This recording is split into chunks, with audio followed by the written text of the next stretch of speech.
Australia! It is great to be here tonight. So, dating. Dating is one of my favorite topics ever. I am a very happily single woman, and I have been I have been single a lot longer than I've ever been married, and I truly enjoy dating. I know you don't hear a lot of people say that, but I really do enjoy dating. So, through the years, I have been on the internet dating for ever since maybe Match.com started. But I have met some of the most interesting, most wonderful people that, of course, I would have never met in my small town. And we're still friends today, most of them. And I have been thrilled that that's been an outlet for me. But along the way, I have certainly kissed my share of toads.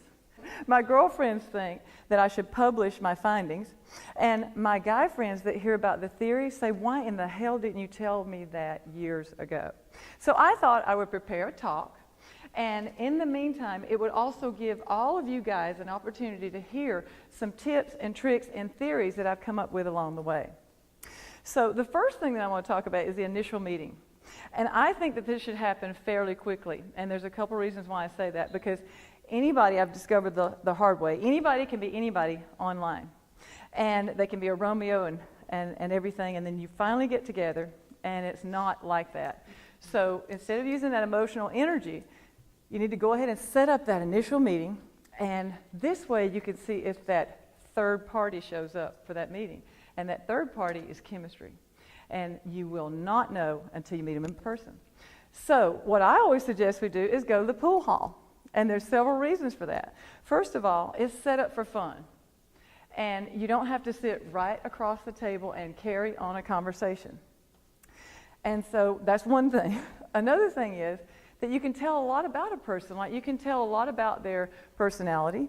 You can get a big soundbite about how they win or lose. And not only that, you can check out their ass. And so that's exactly, and remember, they can check yours out as well. Don't forget about that part. So the real reason I like to go to the pool hall, if I'm going to be honest, is that I like to see how a man chalks his stick.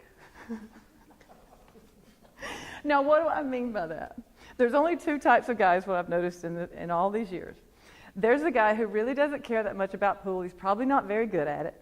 And he's just kind of out there for the casualness of it all. And so here's how he chalks his stick and shoots. Okay? That's the first guy. And then every once in a while, you get this guy. And this guy takes his time chalking the stick.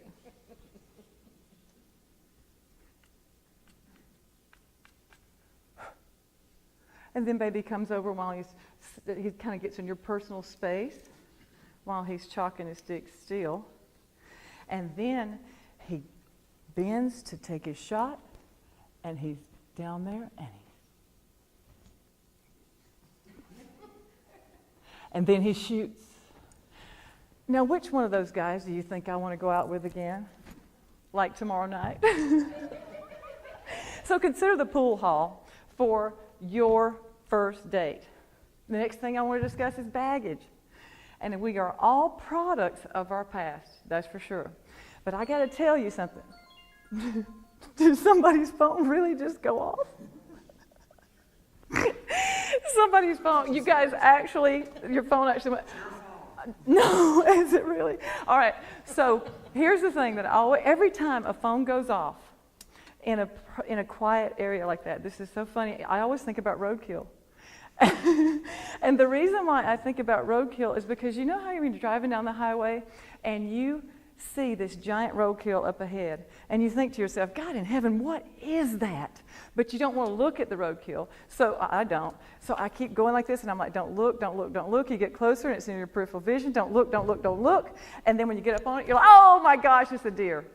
Same thing happens when I hear a cell phone go off like that. I always think to myself, don't look, don't look, don't look. Oh my gosh, you forgot to turn your cell phone off.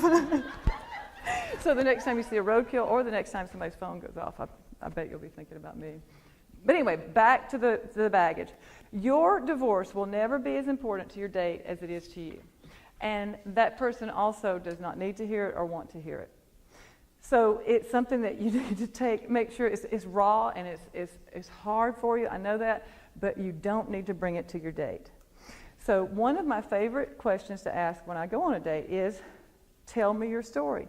And I do this even with, I love to do it with cab drivers and waitresses and clients. What is your story? Tell me your story. And it's almost like nobody ever does that. So it gives you this huge opportunity to learn a lot about them at one time. But I made the mistake of saying this to Darren about 5-7 years ago. And I said, so Darren, tell me about you. What's your story? He takes a deep breath and he starts with, I don't hate my ex, I am indifferent. And I think to myself, you must have heard that on Dr. Phil. So he says it about 3 more times. He goes through his whole thing about how he can't even pick his kid up at school anymore because his ex got that rearranged and now this and that. He goes on and on. And then I had long ago stopped doing uh-huh. You know, when you say uh-huh, that means continue, continue. I stopped saying uh-huh. And I started hearing Charlie Brown's teacher talking wah-womp, wah-womp, wah-womp, wah-womp. And I looked straight through him. And then it got fascinating, really, really fascinating. I was like, wow, this is still going on. And 54 minutes later, I shit you not, 54 minutes later, he literally runs out of things to say. He runs out of things to say. And so then he tilts his head to the side. He said, you know, I always bring wine to the first date, or always order wine, because you can learn a lot about a woman after a couple of glasses of wine, can't you, Claire? And he gives me that air elbow. And I look at it, he said, so, what's your story? And I said, well, Darren, I would love to tell you, but you have literally sucked all the oxygen out of this room. And what is left is going to be required for me to get the hell out of here. I'm going to have to do the fireman's crawl as it is to get the oxygen that's still down low. And I know that the friends who know me know that if I had not had on a really cute outfit, just for shits and grins, I would have gotten on my elbows and crawled out of that restaurant. Just remember, it's not that important to them. Now, the Marshmallow Theory. The Marshmallow Theory has been a big hit, and I've been able to test it quite a few times with other friends, that is. So I had to discover where this really started. And years ago, I was dating a guy, and we were having a really good start of a relationship. And so he says, what do you want to do today? I said, well, it's beautiful. It's a fall day. Let's go out. Let's go hike, and let's go roast marshmallows and wieners. And so we did. We get out to the campfire, and he starts a fire without matches and without a lighter. Now, I'm just going to tell you something. That's not something you guys have to learn how to do, but I'm still talking about it years later. And you know what I call that? I call that foreplay. But he starts the fire, and I'm over there. Now, I love roasted marshmallows. I absolutely love them. So I'm over there, and I'm getting started with my marshmallows, and I'm not even, the fire's not really ready yet. But he's over there, and he's still stoking the fire, and he's still working on it. And then I look at him, and he's leaning in, and he's going, he's checking the heat on the fire. Then he surgically skewers the marshmallows, and then he goes back. It's ready. Then I long ago stopped roasting my marshmallows and started watching him. So he leans in, perfect, timed rotisserie. And I don't know if you know this, but those little marshmallows that we had back then, and I can't imagine the ones now, but those little guys will turn to the size of a tennis ball. I did not know that until this night. So he has these beautiful marshmallows going, and I'm like, I am just in awe. And so he's continuing, and then all of a sudden he scorches the top corner, not even burns it, but scorches it, and he flings those beauties into the fire. And I'm like, what are you doing? And he said, I can do better. And so he surgically skewers the next two, leans in, and then he starts roasting. And what seems like, maybe 10, 20 minutes, he is still, and those babies turn from white to off-white to alabaster this size. It was unbelievable. I was like, and then he does the most incredible thing, ladies. He gets up from the fire. Now, no hands required. He's strong. So he gets up from the fire, and he walks just like he's walking on a tightrope. He comes around the fire to me. He bends down, and he presents me with these alabaster, puffy pillows of perfection. And I took a bite of that marshmallow. And when I did, the marshmallow went poof. I swear it did. It just went poof. And so I thought to myself, that is the best marshmallow I've ever had in my life. Well, it turns out we roasted more than marshmallows that night. And it turns out that he was just as good a lover as he was a marshmallow roaster. So I thought there may be something to this. So fast forward a few years, hitting it off pretty well with another guy. So he says, what do you want to do? It's a beautiful spring day. Let's go hike. Let's go roast marshmallows. Sure. We get out to the fireside, and he uses a lighter to start the fire. And I know that's not fair to him, but anyway, he lights the fire. And then he uses the method that I call the char house grill. And he goes, burn it, blow it out, burn it, blow it out, burn it, blow it out. And it turns out that's exactly how he was in bed, too. Burn it, blow it out, burn it, blow it out. And so I just remember, as I was pulling away, I just remember saying, thank you, Ted, for getting me one toed closer to my prince. So I started thinking, how can I go ahead and get to this right away without me having to go through all this emotional energy and spend 2 or 3 months getting to know somebody and that kind of thing? So at the pool hall, I start saying, what are your 2 favorite things on this entire planet? You know, you're getting to know each other. And I never hear what they say because I can't wait for them to ask me what my 2 favorite things are. And every time he'll say, what are your 2 favorite things? And I'll say, I love a perfectly ripe watermelon.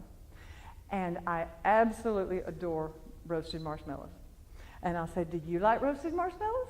And he'll say, well, yeah, who doesn't? And I'll be like, well, how do you like your marshmallows roasted? And he says, oh, I burn them and blow them out. So I go over here and finish up my drink. And then I look at my watch and I'm like, oh my goodness, my son just texted, our bunny rabbit died. I'm going to have to head home.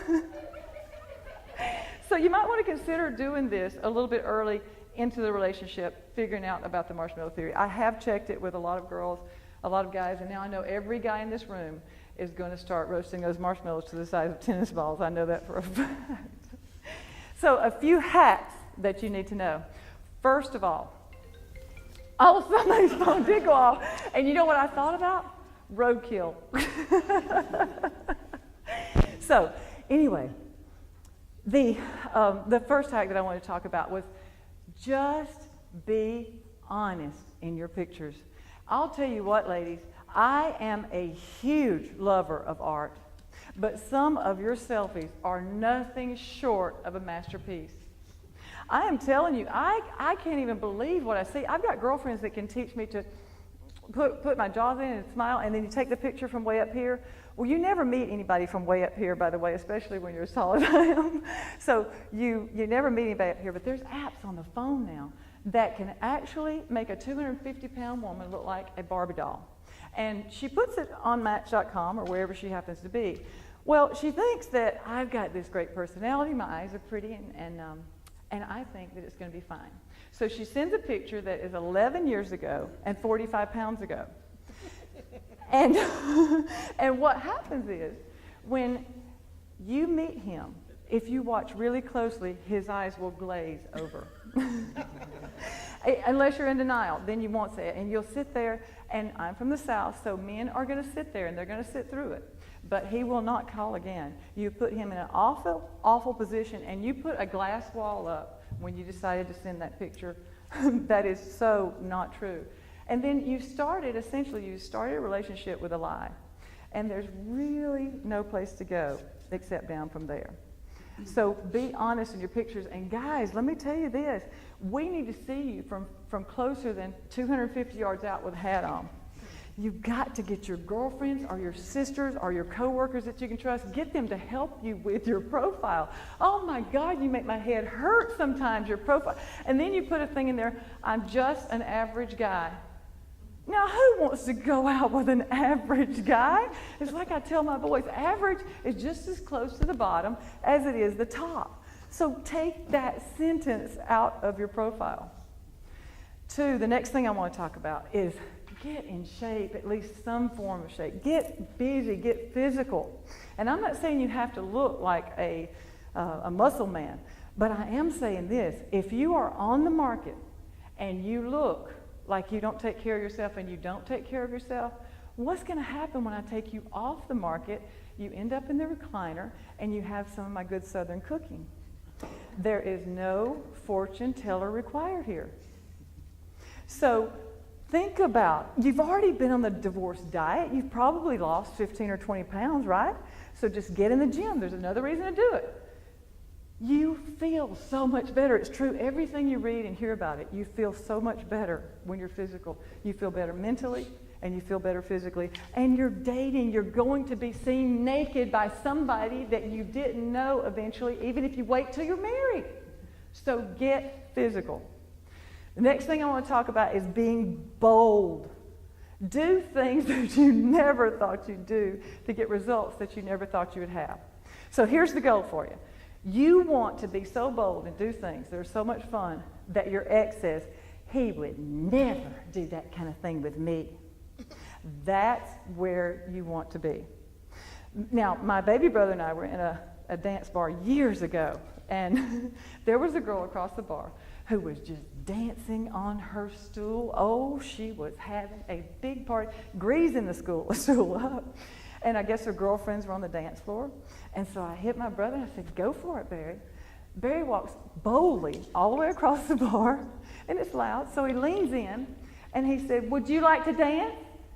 And she stops, just stops on the stool. And she says, no.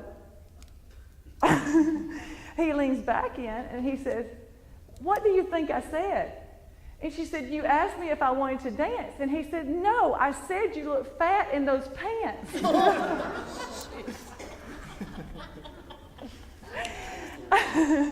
And then several years ago, 15 maybe, I was at a birthday party, and there was a guy across the room, and I tell you, the chemistry was so strong that I could feel him all the way across the room. And so my girlfriends and I were always betting each other and playing jokes on each other anyway. And I said, I'm going after him. So I go up to the bar where he's sitting, and I acted like I had to get a drink. And so I accidentally bumped him. I said, well, hey. And he said, hey.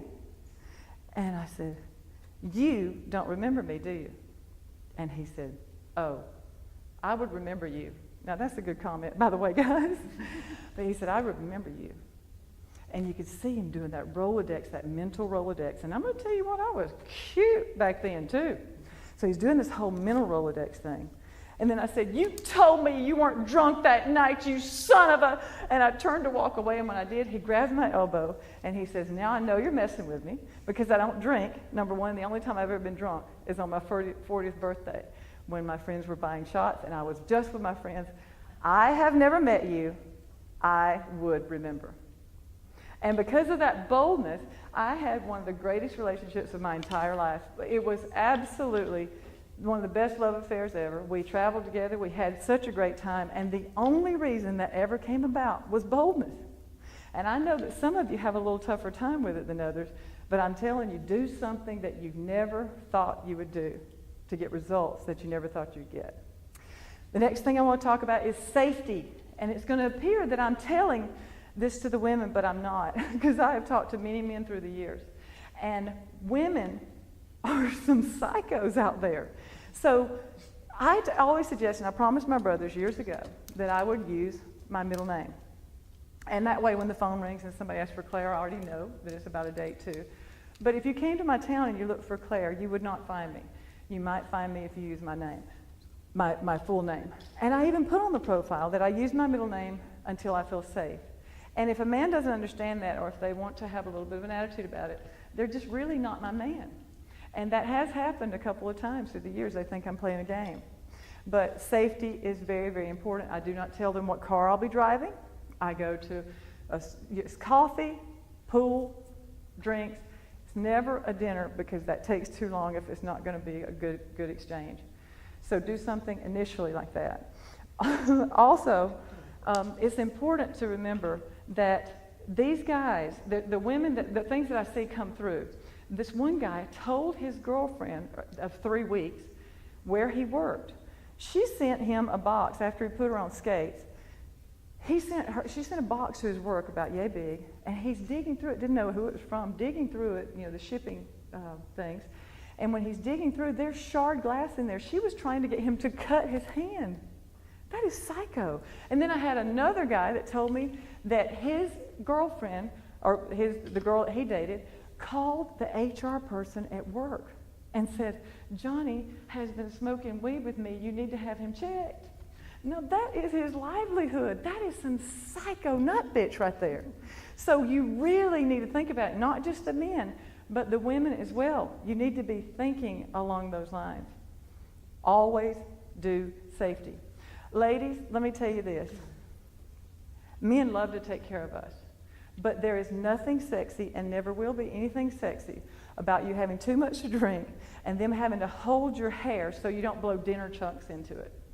So if you're drinking too much, think about this. Do you have a drinking problem?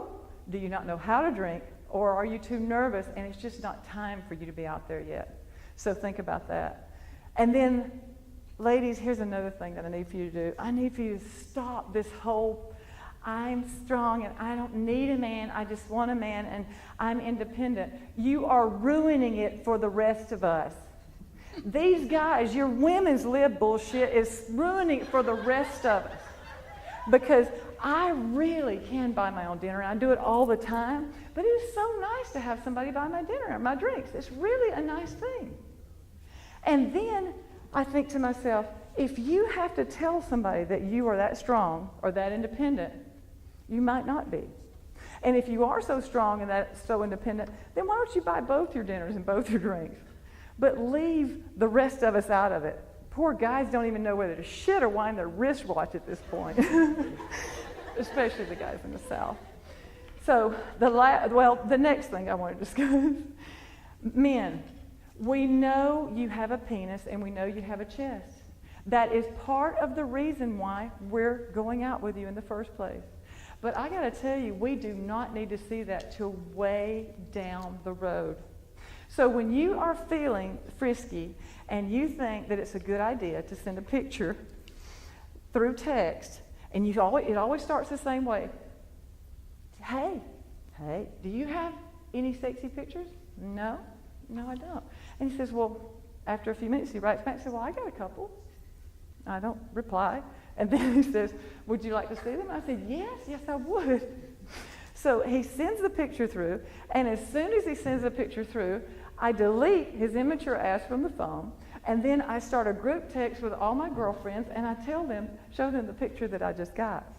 And guess what? That woman who keeps that picture is also the same woman who is the selfie expert. And she just sent you a picture that was 11 years and 45 pounds ago, and she's getting ready to kick your damn teeth in. So I'm telling you, I'm begging you, stop it with the porn poses, please. And the last thing that I want to tell you about is to just relax and have fun with this. Stop thinking about a partner for life. Stop thinking about, is this the one? Think about this. Am I about to make a new friend? Am I about to learn something about a career that I never knew anything about? Everybody's got something fun.